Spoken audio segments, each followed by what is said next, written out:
This is your reality check.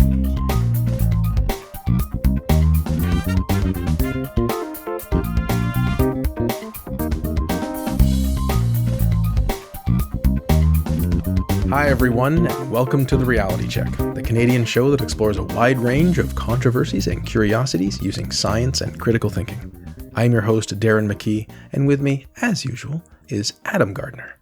What's up, cuboids? We have a great show for you today. I'm going to explore whether artificial intelligence is taking creative jobs. But first, the Stanford Prison Experiment. Adam, tell us more. Sure, Darren. Have you heard of the Stanford Prison Experiment? Most people with almost any understanding of psychology probably have. I took one psychology course in university. I'm pretty sure they talked about this in it amongst the few things that I was taught.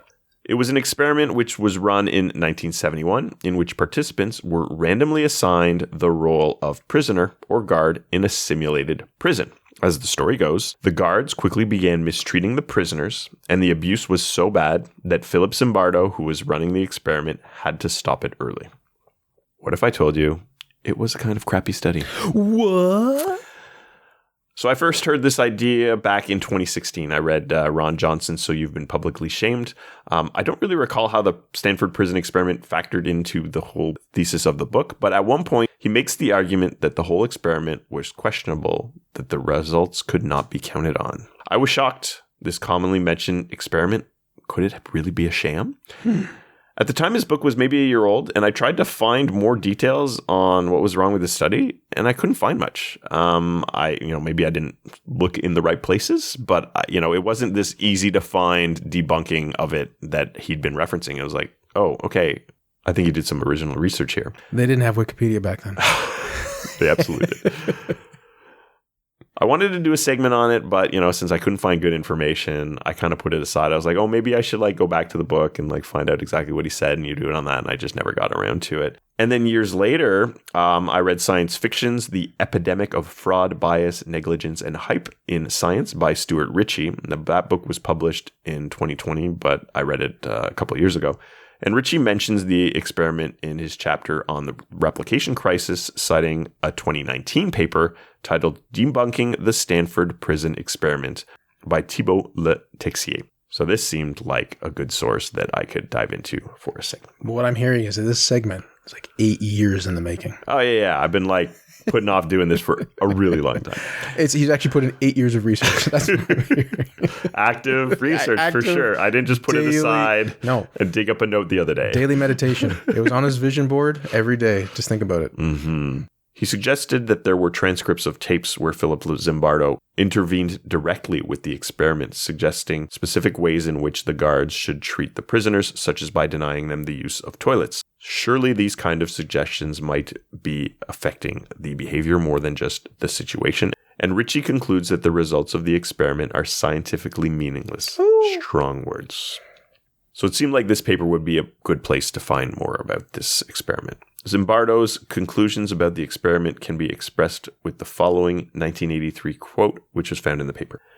Young men selected because they were normal on all psychological dimensions we measured, many of them were avowed pacifists, became hostile and sadistic, verbally and physically abusing others if they enacted the randomly assigned role of all-powerful mock guards. Those randomly assigned to be mock prisoners suffered emotional breakdowns, irrational thinking, and behaved self-destructively despite their constitutional stability and normalcy. That's a pretty strong conclusion. The paper also mentioned some earlier criticisms of the experiment, as it seems that there were criticisms for a long time, even though he did sort of do some original research here. For example, since 1/3 of the guards engaged in sadistic behavior, does this not actually suggest that most people, in this case 2/3 of people, would actually not resort to sadistic behavior? Mm-hmm. On replication, as this was the chapter in Stuart Ritchie's book in which the Stanford Prison Experiment was mentioned, there was an attempt to replicate this in 2002 by social psychologists Alex Haslam and Stephen Raker. They did a similar experiment and filmed it for the BBC. They concluded that people do not automatically assume roles that are given to them in the manner suggested by the role account that is typically used to explain events in the Stanford Prison Experiment. Back to the study. In 2017, they conducted phone interviews with 15 of the participants in the Stanford Prison Experiment, as these are referencing events from 47 years earlier, that being 1971. They used them to corroborate other findings that they already had. Some findings that the paper determines. The Stanford Prison Experiment was actually modeled after an earlier student experiment, the Toyin Hall Experiment, which was conducted in May of 1971. It was so named because it took place over a weekend at the Toyin Hall dormitory. It was run by Terry Osborne, one of Zimbardo's students. While Zimbardo claims that in his Stanford Prison Experiment that the guards made up their own sets of rules, 11 of the 17 rules that guards implemented in the Stanford Prison Experiment were from the Toyin Hall Experiment. That's a sneaky prequel. Zimbardo claimed that the guards and prisoners' behaviors were spontaneous and that they didn't receive any specific training in those roles, and this does not seem to be true. Zimbardo had announced the objectives of the experiment to the guards during the orientation at the start of the experiment. Here's a quote from a video of that orientation.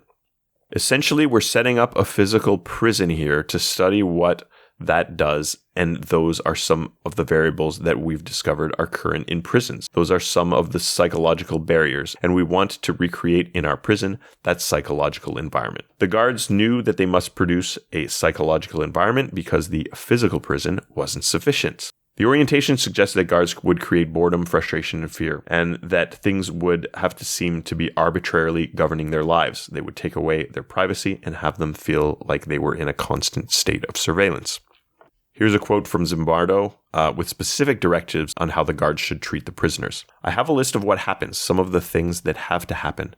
When they get here, they're blindfolded, they're brought in, put in a cell, or you can keep them out in the hall, I imagine. They're stripped, searched completely. Anything that they have on them is removed. That seems pretty biasing. Yes, very much. Zimbardo suggested a daily schedule, which was copied from the Toyin Hall Experiment, which had itself been devised by the warden and an undergraduate student who did research on prisons to determine that schedule. Not exactly spontaneous actions, the narrative of the experiment tells us about. Ideas about putting bags over the prisoners' heads, tying them together with chains, and using buckets instead of toilets were shared with the experiment's researchers prior to it taking place by a former convict, Carlo Prescott, who recounted his experience in jail. Zimbardo has denounced this testimony as being fake. One undergraduate leader, warden in the experiment, said that without the rules suggested to him that the experiment might have been more like a summer camp than a prison. He said that Dr. Zimbardo asked that the guards act like guards, specifically to elicit tough guard behavior. Zimbardo told the guards they were research assistants and asked them to complete daily reports. They didn't think they were also part of the experiment, but that they were simulating a prison-like situation for the prisoners. One guard said the following during a debrief of the experiment in 1971. I thought it would be better for the study if I presented what I thought to be a realistic relationship between guard and prisoner. Throughout the entire experiment, I was an actor and I was hamming it up. I was role-playing. Another guard said the following. I consciously felt that for the experiment to be at all useful, guards had to act something like guards. I felt that the experiment was important and my being guard-like was part of finding out how people react to real oppression. And a third said, most of the time I was conscious it was an experiment. It's hard to remember now what I was thinking, but most of the time I was thinking, I got to do this thing or else the experiment won't come off right. Yeah, those are all pretty damning. Very. These are not the words of participants in a study who were consumed by the role they assumed organically, but rather someone actively playing the part that was expected of them. Here's a description from Zimbardo that doesn't seem to reflect reality. It was remarkable how readily we all slipped into our roles, temporarily gave up our identities and allowed these assigned roles and the social forces in the situation to guide, shape, and eventually to control our freedom of thought and action. Oh, Phil. The role of the prisoners also doesn't seem to reflect what was stated. Though the rules of the experiment said that any participant could leave any time, the protocols say that the prisoners were led to believe that they couldn't leave except for an emergency. They were also paid $15 per day that they participate in the study, which incentivizes them to stay as long as possible. When two of the prisoners asked to quit on the second day, Zimbardo didn't let them leave, stating that they could only leave if they had a medical or psychiatric reason. So one of them faked a breakdown and was allowed to leave. Oh my God. I did not know it was that bad. Like, this is like disbarment and kicked out of various psychological associations. And this man got famous for this and was respected for decades. Oh, boy. Yep. So that participant was quoted to say, "So I'm in the cell and I'm feeling, well, I guess sickness won't get you out. I told them I had a stomachache or headache, and that's not going to make me out. I guess I will really have to really act bizarre to get out." Zimbardo claimed the 4 participants who were released before the end of the experiment were psychologically disturbed, but it rather seems they played up this part just to get out. Jeez. The conditions of the experiment were simply unpleasant, and they did what they thought was necessary to be dismissed, but they didn't lose touch with reality. They seemed fully conscious that they were participating in an experiment. A few quotes to back that up. "We all know it's an experiment." Another prisoner said, "It never occurred to me that I was entering a prison." Another said, "This is an experiment." And another said, "I don't think I ever lost consciousness of it being an experiment. There was some ambiguity in my responses to things because it was an experiment. I was a participant in a game, and sometimes I thought I was expected to play the game even if I didn't want to. And it was always amusing to a degree to play the game." Completely legit. They're all just bought into it entirely. 2 of the guards said that at times they felt completely immersed in the situation, but those were on different days. That kind of suggests that they did get into that role, but not without a lot of prompting. When I was smuggling those cigarettes in, it felt real. The cigarettes felt real.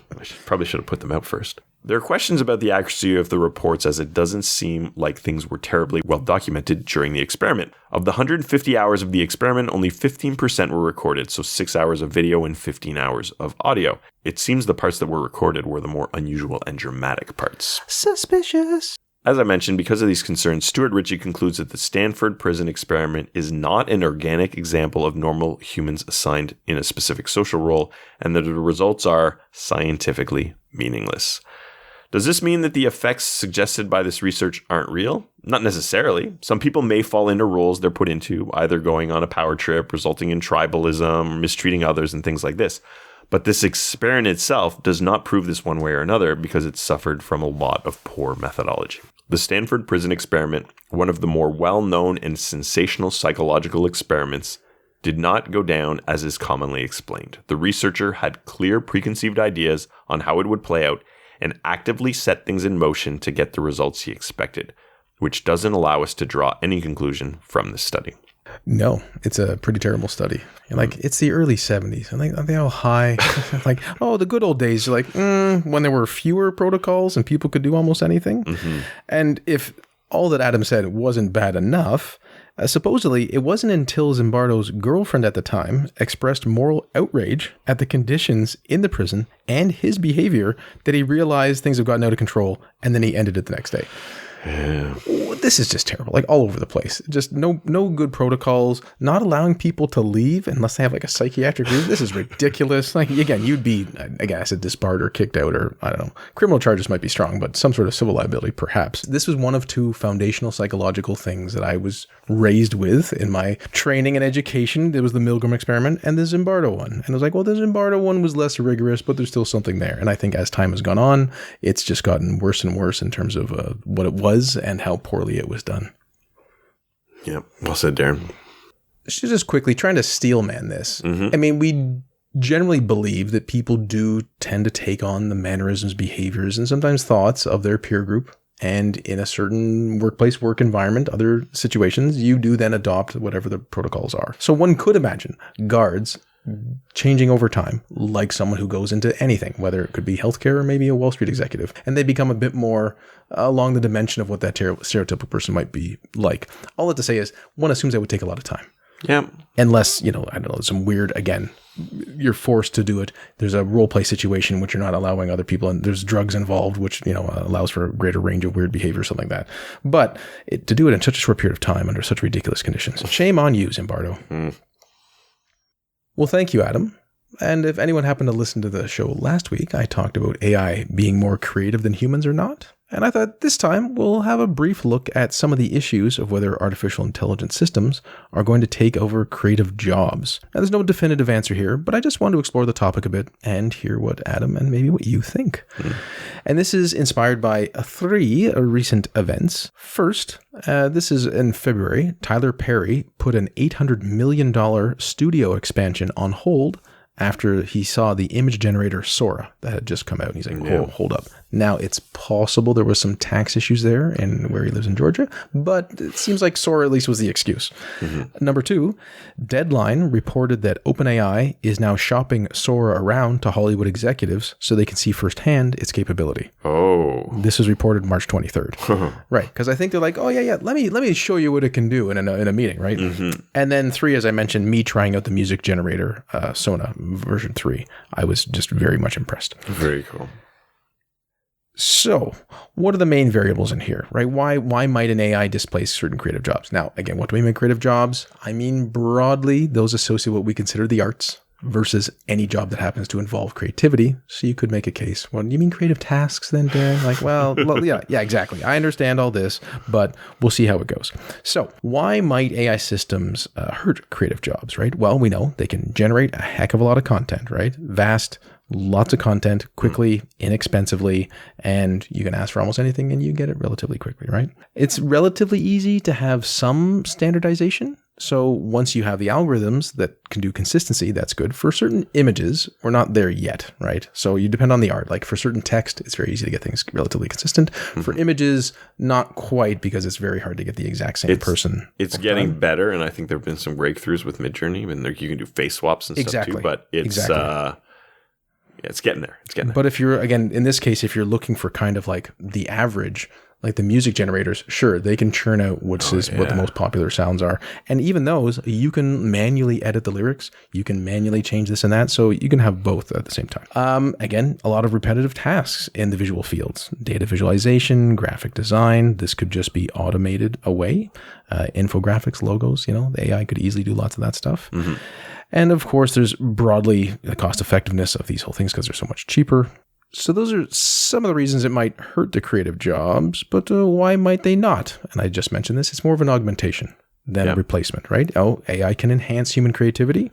More people can do more things. This is actually one of the upsides. I'm not a musician. I can't create music. I can sort of create music by, again, my amazing prompt that I spent 10 seconds on. But at least it does allow one to feel part of something in which they otherwise probably couldn't participate. It does seem, though, that probably, more and more can be done with fewer and fewer people, which seems to be where it's going. Maybe we'll come back to that. Are there new creative opportunities? Again, like entirely new types of things AI is going to be able to allow.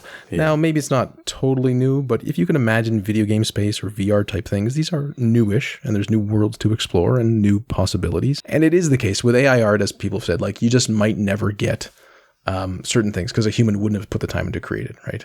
Like, ranks like pastas from angriest to least angry. Like, what is this, right? Who would do this? I just came off the top of my head, right? That's so silly. Because you're so silly. Exactly. Now, some people say, well, humans have greater emotional depth and context, and they do at the moment, because I think AI doesn't have any. Apologies if they've been hiding it from us so far. But again, this is the difference between whether one needs the thing to create something that other people perceive as XYZ, right? So if someone listens to AI-generated music, which wasn't really part of any sort of human soul, they might feel it's touching. They might feel it touches them emotionally. So I think that's, a mixed one there too, right? Whether human stuff is truly unique, handcrafted, well, this will matter because people will want this. Some people will say only human, right? Human made, there'll be a new like GMO free or something like sticker, right? Well, it's like, do I want to buy a painting or do I want to buy a poster? Like, the poster will look like the thing you want, but there is something that people like about a sculpture that's handmade, a painting that's hand painted, and things artisanal bread versus Wonder Bread. Like, people like things that are made by humans. Well, even that I want to disambiguate. So people like the physical thing, which you could imagine a robot doing. Sure. And then a certain class would love, oh, robot did this. Look, it's new. Yeah, it's interesting. You're and right. then other people like, no, I want a human to do it, right? This is a huge battle, I think, that's going to play out more and more this decade between all the more overt creative folks and the rest of humanity just not caring as much as maybe they should or shouldn't. That's up for you to decide. Yep.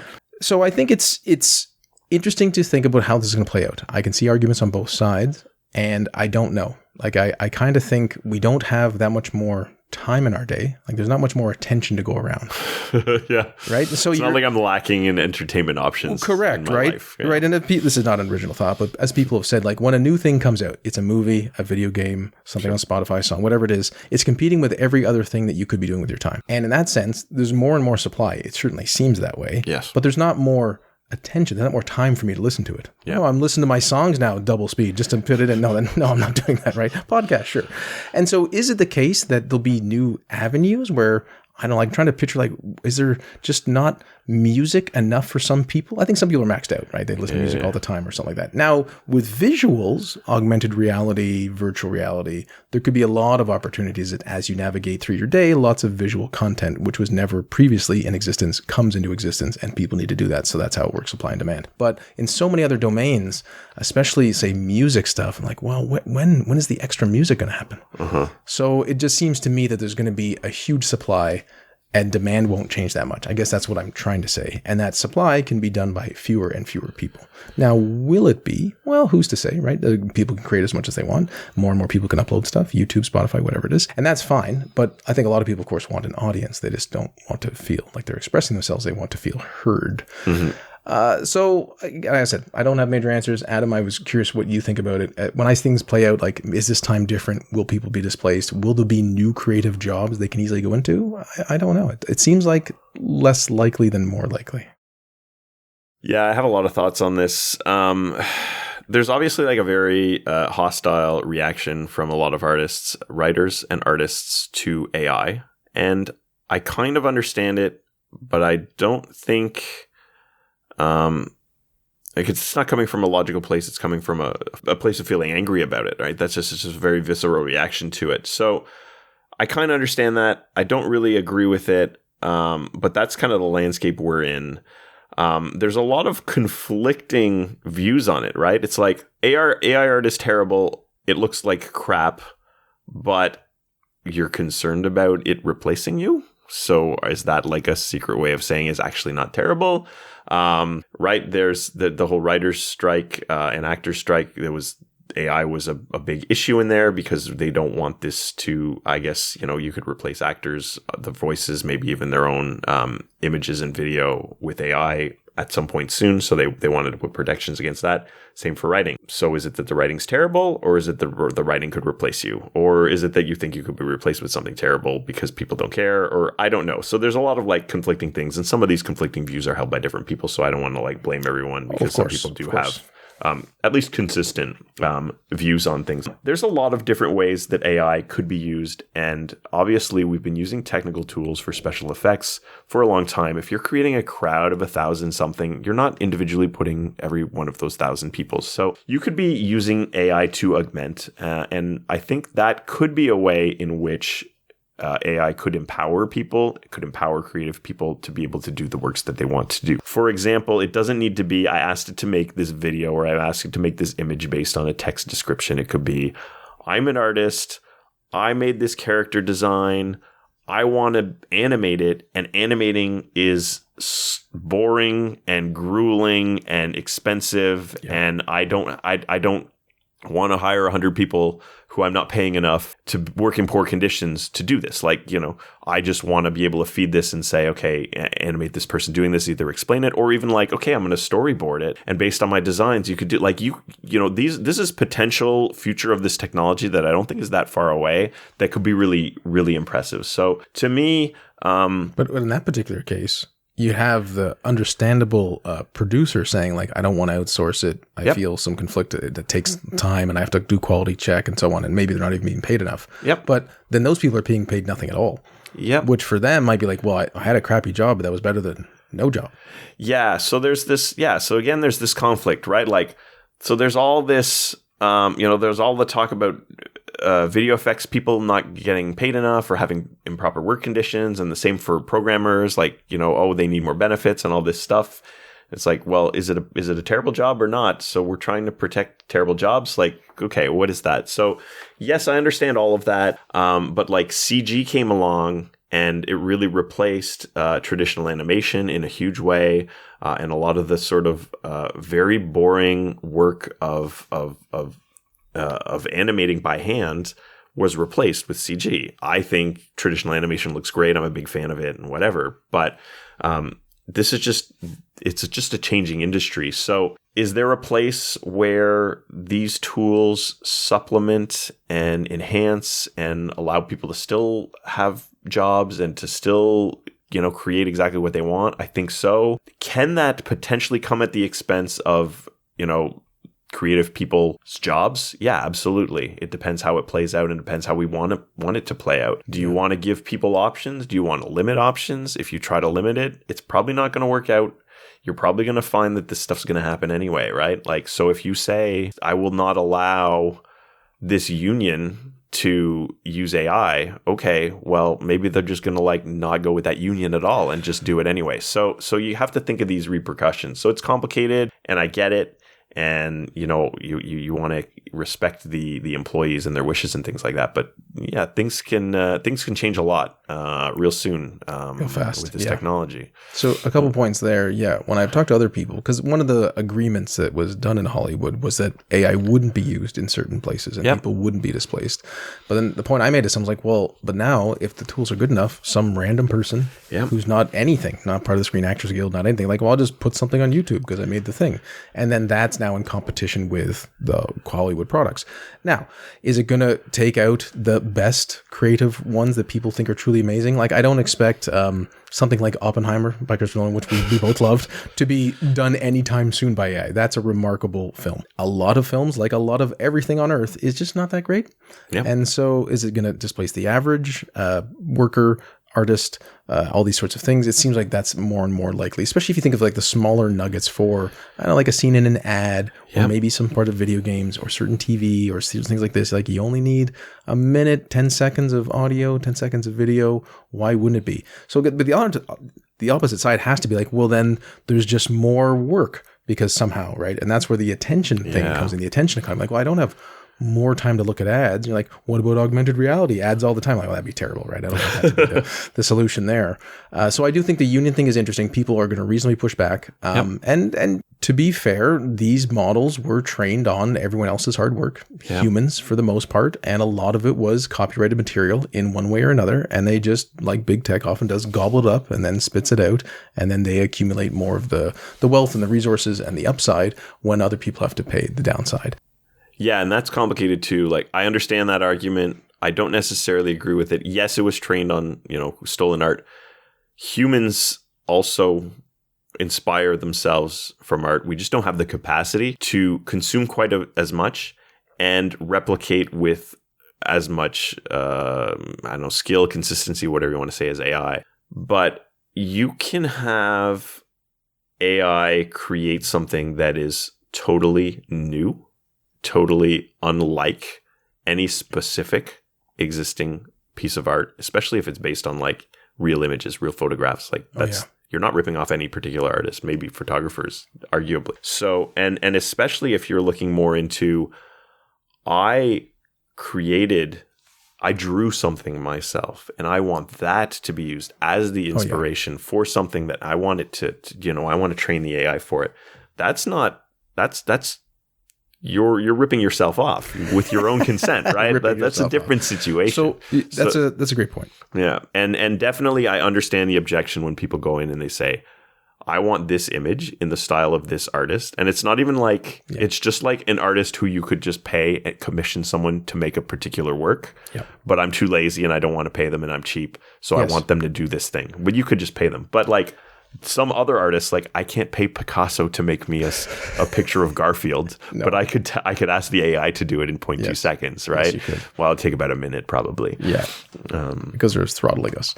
To that point, sometimes the example I give is who wouldn't want to create a song in the style of whatever their kids happen to like, with their kid's name, about their kids' hobbies? Here's an epic tale of insert child's name overcoming current obstacle child is facing and make it sound good. Like, well, yeah, of course, it's a wonderful use case. But then it may be like, hey, make it sound like the baby shark thing. You're like, I don't want to take money away from Pink Fong. Right. Like, well, then this gets into like, the world we used to have. You're allowed to use certain things for non-commercial purposes, right? Or for certain parody or reaction or critique or so on like that. But like, well, this does seem perhaps a little bit different, especially if it's not going to be easily policed, where people might just upload all sorts of content as they currently do. And I guess another general thing, which is nothing new from me, is like, okay, this is where we are. It's 2024. What does 2026 look like? What does 2030 look like? What does 2040 look like? I mean, a GPT-5 is already on its way. And it's like, what's that? Well, as you know, see my book, Uncontrollable, for larger concerns. Yeah, we're really concerned with trying to avoid abuses of the current technology or what we envision in the very near horizon. But like, think beyond that. Like, it's going to be very difficult to adapt. And I feel for every human on the planet who is potentially going to be replaced with an algorithm in the next 5 to 10 years. We seem to care a lot when it comes to creative jobs, but more broadly, I think it will affect every single industry and every single person eventually. Yes. I can totally understand how demoralizing it probably is that if you spend a lot of time doing X and you've honed it for decades, it's your thing. It's like, oh yeah, I made something to me just as similar in 10 seconds. Like, what? And like, is podcasting a creative job? How long before Darren and Adam are outsourced or just, replicated? We'll see. We'll see what we can do for you. Yeah, I think there was a Bing AI Copilot at one point. I fed it in an example of my show notes, of my segment notes. And I said, like, give me a segment on, some other topic. And it wasn't something I would record for the show. Also, like, I have a certain pride in doing it myself. But it was pretty impressive. It kind of did a similar intro and ending. It threw in jokes. Like, it was like, we're potentially not that far from just like, okay, give me an episode like The Reality Check. Here's a sample of Adam Gardner's voice. Here's his writing style. Do this, and it could just do a show. Wouldn't you want Darren and Adam prattling on forever about some topic? That could be yours, listener. Just subscribe for $10 a month. No, I'm just kidding. Imagine you can even get me to like go on about a topic like Sailor Moon or something like that. Imagine Terminator. Yeah, that's a premium tier. Yeah.